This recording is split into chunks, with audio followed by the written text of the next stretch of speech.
Alô, família linda! Seja bem-vindo aí ao nosso canal. Vamos viver maçonaria. Esse amigo irmão que vos fala é Jair Gomes. Meus irmãos, um vídeo aí um tanto aguardado, né? Eu prometi fazer um vídeo que eu vou tratar um assunto que de certa forma vai exigir de você conhecimento e não fanatismo, não ortodoxia, mas fique bem à vontade. Se esse vídeo será um tanto revelador e porventura vier a te decepcionar, porque você não vai ter argumentos para contradizer os princípios do que eu vou te apresentar. O título é: A loja vive sem a potência, mas a potência não vive sem as lojas. Para você entender isso, vamos buscar entender dentro de uma historicidade de relatos de memória, porque em maçonaria a gente não tem provas comprobatórias, ou seja, eu não tenho documentos, eu não tenho um vídeo, eu não tenho áudios, eu não tenho sequer atas, ou seja, documentos escritos para fazer qualquer tipo de afirmações e com provas comprobatórias. Ah, Jair, tem um documento aí de 500 anos, 600 anos. Se você quiser acreditar, acredite, né? Acredite como você acredita no Jardim do Éden, né? Que um dia existia ali um casal nu e que pertenceu a uma geografia que viveu e os animais falavam, né? E etc. Se você quiser acreditar nisso, se você quiser acreditar no país da Alice da Maravilha, aí é um direito seu e etc. Eu não vou discutir fé, né? Que a fé é a convicção das coisas que você não vê, mas você acredita. Segundo a psicanálise, segundo a psicologia, é um problema psíquico, é um devaneio, né? É uma vacuidade, mas não estamos aqui para discutir isso. Estamos aqui para apresentar princípios. Ora, nós somos sabedores que a causa é superior ao efeito, né? Isso é física. A causa sempre será superior ao seu efeito. Veja bem, como se construiu, como se apresenta a criação de uma potência maçônica. Como se surge uma potência maçônica. Nós temos algum princípio para poder apresentar para vocês? Sim, temos. Antes de 1717 ou 1723 ou 28, não havia uma instituição, né, que comandava as lojas maçônicas. Se é que existia lojas maçônicas conforme hoje nós vivenciamos, né, com essas reuniões periódicas, com essas ritualísticas que nós praticamos e etc, etc. Mas vamos acreditar que sim. E vamos acreditar que a maçonaria, ela é um processo, na sua essência, de transmissão iniciática. Para que haja a sua perpetuação, é necessário que haja o processo iniciático. Ou seja, você capta ou então recruta pessoas por mérito e ali apresenta a ideia maçônica dentro de uma metodologia, e ali você induz aquele indivíduo a adentrar nesse sistema iniciático por meio da iniciação. Sem esse processo iniciático, a maçonaria se perderia. Ela se baseia todo o seu princípio dentro de um processo de entrega, de transmissão de áurea catena. Ou seja, o A iniciou o B iniciou o C, e chegou até a mim e chegou até nós outros. Então é esse processo que sustenta a maçonaria. Não é o processo do que consiste institucional. Não é o processo do que consiste a Constituição. Não. A existência maçônica, ela existe por esse processo altamente místico, metafísico, que é a transmissão de áurea catena iniciática. Para você entender o que eu quero te apresentar, você tem que ter como base argumentativa, o princípio hermenêutico é o processo de transmissão iniciática. Esse processo de transmissão iniciática é feito por quem? Quem são os ortogadores, quem são os protagonistas, que faz com que esse processo iniciático se perpetue, que seja transmitido? Os maçons, não é isso? O mestre maçom inicia o seu aprendiz, seja ele na ideia operativa, aonde o mestre da obra preparava o seu aprendiz, fazia com que ele o ensinava o mesmo a lapidar, a quebrar a pedra bruta, a fazer as medições, etc. Havia todo um processo de transmissão desse ensinamento.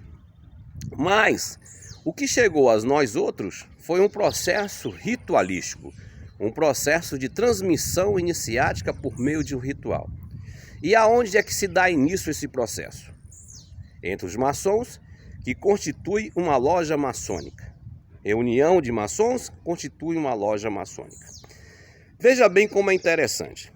Antes de 1717, todo esse processo de transmissão iniciática era feito por quem? Chega aos nossos ouvidos por esse relato de memória que era feito pelos maçons, ou seja, ele especulativos, ou seja, ele operativo, e feito em lojas legalmente constituídas por maçons. Não sabemos dizer se era 3 mestres maçom, ou se era 7 mestres maçom, ou se era uma eclésia de 21 pessoas, ninguém sabe. Mas que esse processo, ou se era transmitido por otorgação, ou seja, oralmente, sem rituais, sem práticas ritualísticas, mas que esse processo devera ser transmitido, devera ser oralmente transmitido, conforme as tradições. O processo de reconhecimento do maçom e o enxertamento dessa pessoa nessa árvore genealógica que nós denominamos como maçonaria. Nesse tempo,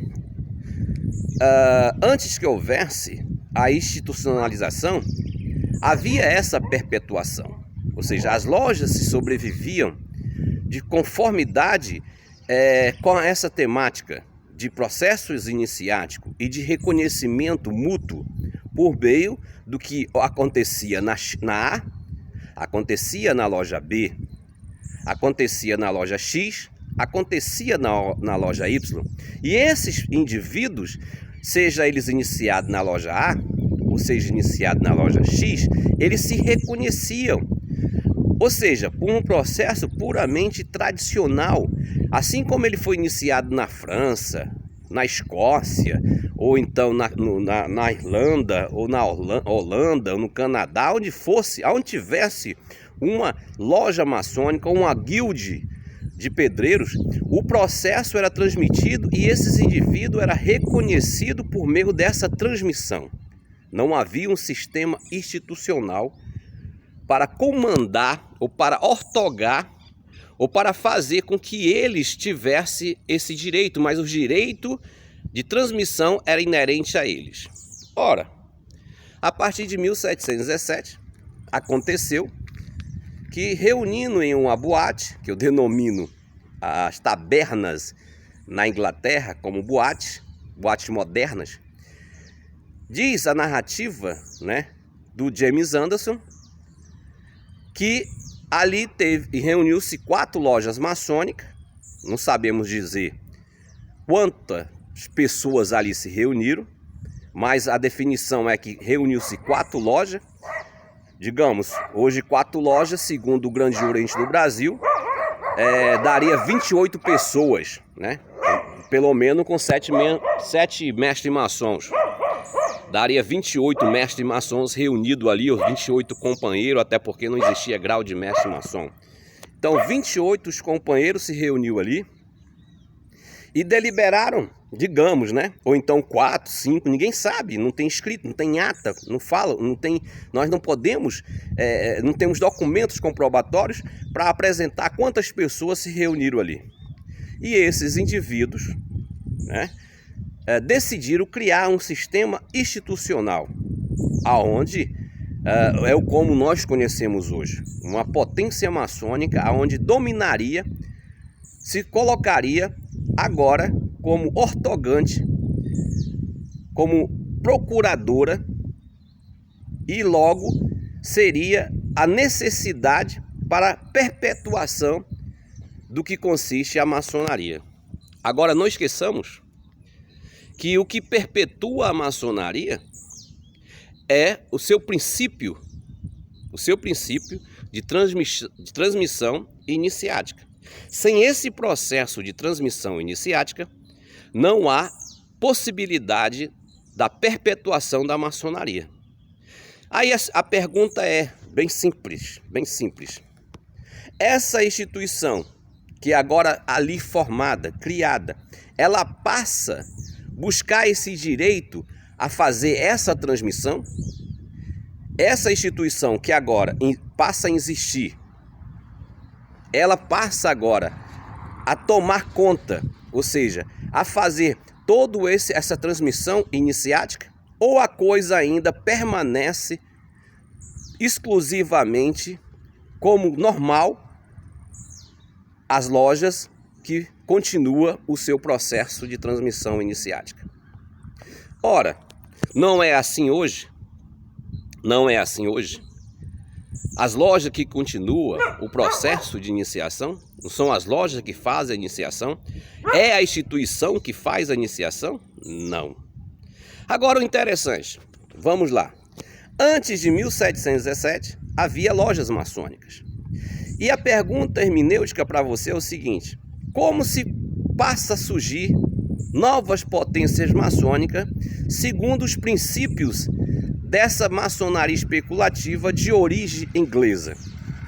Existe o artigo 5 do seu processo de reconhecimento, aliás, perdão, o artigo 1º do seu processo de reconhecimento diz o seguinte: para que haja uma existência de uma potência maçônica ou obediência maçônica, é necessário que haja uma reunião, um comum acordo, um conjunto de pelo menos 3 lojas ou mais maçônicas, ou seja, 3 ou mais lojas maçônicas, 4, 5, 6, 7, 8, 9, 10 lojas maçônicas, para que haja a existência de uma nova potência.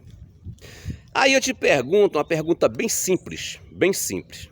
Antes que haja a existência de uma potência maçônica, quais são os princípios necessários para que essa loja se denomine uma loja maçônica? Ou seja, a sua causa, ou seja, o seu princípio, que ela esteja dentro dos padrões da sua regularidade origem, ou seja, dentro dos princípios da tradição, dentro dos princípios de transmissão.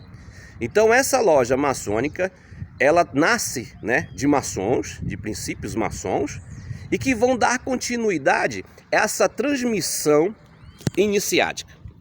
Essa loja começa a iniciar, começa a elevar, hoje, por existir mestre maçom, começa a exaltar, e aí forma-se 2 lojas, e ainda não existe a potência. Forma-se 3 lojas, aí não existe a potência, ainda não existe a potência. E aí se você se pergunta, peraí, já que eu estou dando todo o processo de existência à maçonaria, já que eu estou dando todo o processo de vivência orgânica objetiva, já que eu estou fazendo iniciação, já que eu estou fazendo elevação, já que eu estou fazendo exaltação, tudo isso eu estou fazendo com total liberdade do que me procede. Então constituo mais uma loja, 4, constituo mais 5 lojas, e essas lojas maçônicas, elas vivem sobre uma rege, ela vive sobre um princípio organizacional que ela vai buscar lá na origem, que são os Lodscheider, os antigos costumes, são o processo de transmissão de áurea catena iniciática, são os landmarks, são as leis que o fazem ela se viver como maçonaria. Até então, nós não temos uma instituição. Essas lojas estão vivendo livres, mantendo todo o processo do que consiste a perpetuação maçônica, que é a iniciação, a elevação, exaltação, reuniões e etc. Mas um dado momento, já constituída, digamos, 7 lojas maçônicas, eles decidem criar uma potência maçônica para que possam se submeter às vontades desse sistema institucional.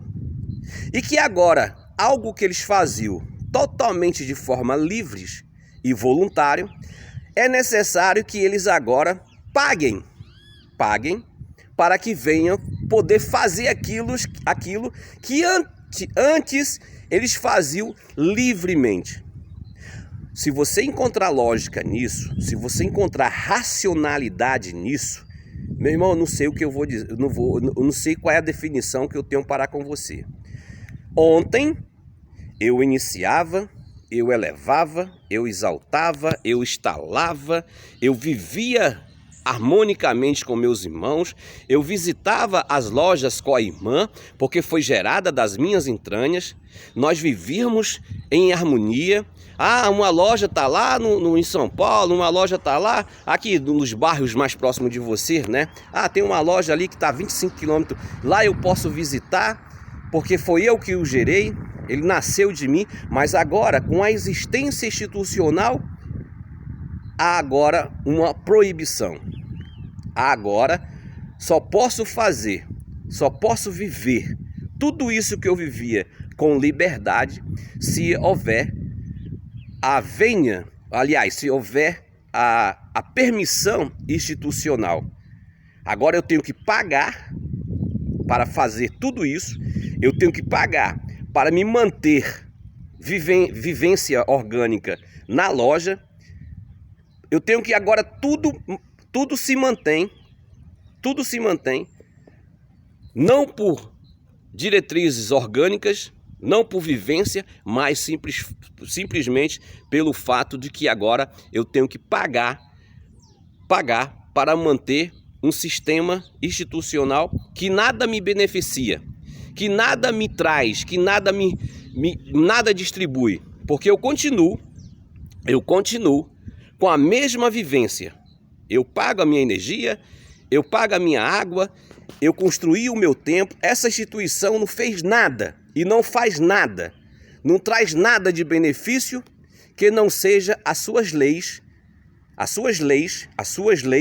de forma fundamentalistas, ortodoxa e de escravidão voluntária, porque se eu não pagar, eu não posso fazer parte desse ciclo mais.